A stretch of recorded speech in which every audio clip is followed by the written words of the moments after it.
Welcome to Caregiver's Note, a podcast on childhood disorders and other mental health conditions. The views expressed in this podcast do not serve as medical advice.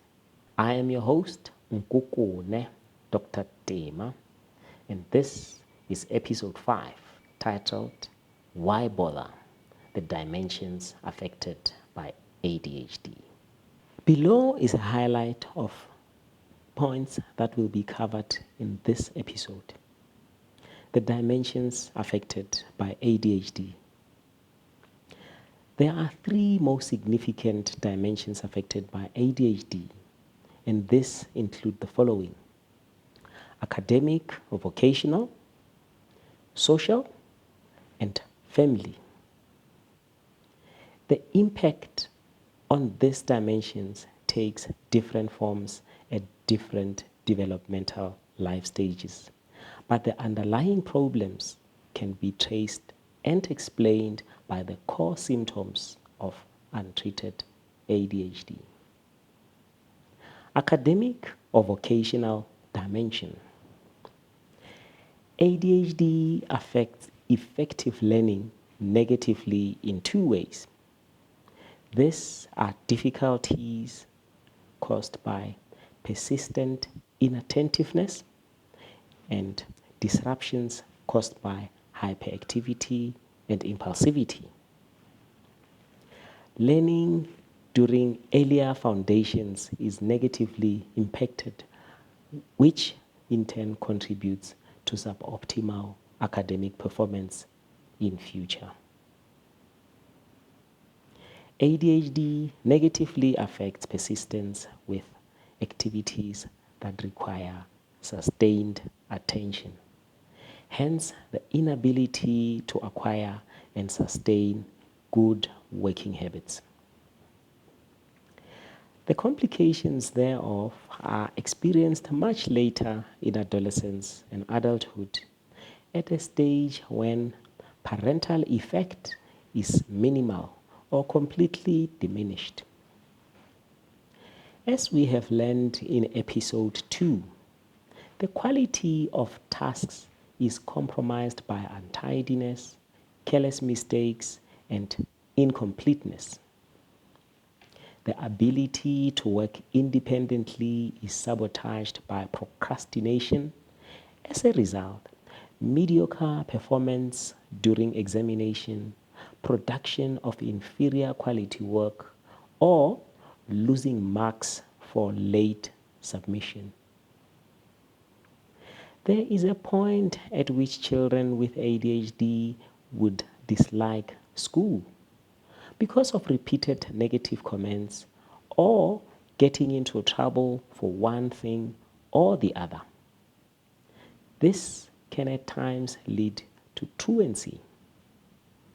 A label of class clown often follows children with ADHD due to behavioral tendencies resulting from impulsivity. Social dimension. ADHD has a negative impact on the quality of relationships with peers and authority figures. This stems from impulsivity symptom cluster, as described in episode 1. The child would often be at odds with authority figures due to disruptive behaviors, and as a result, reprimanded repeatedly. What was seemingly cute when a child was younger and spoke without filter with authority figures does not sound so cute much later when they are older. It is often experienced as disrespect or rudeness, especially when reprimanded.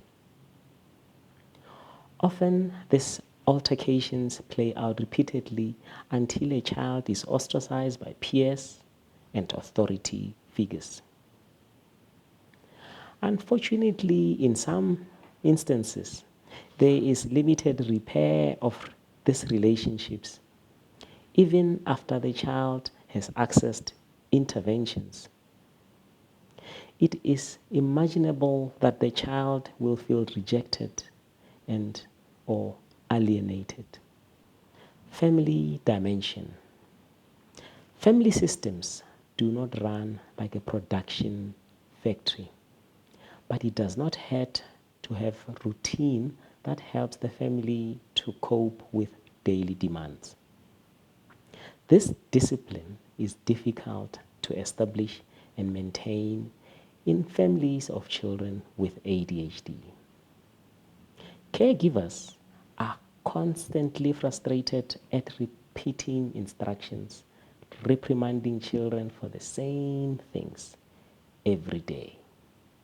Children with ADHD are often experienced as demanding as they struggle with poor delayed gratification.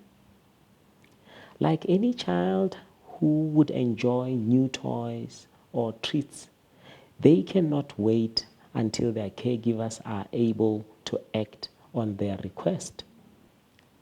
They would often get into fights with their siblings as they are not able to wait their turn and want to take lead in every game.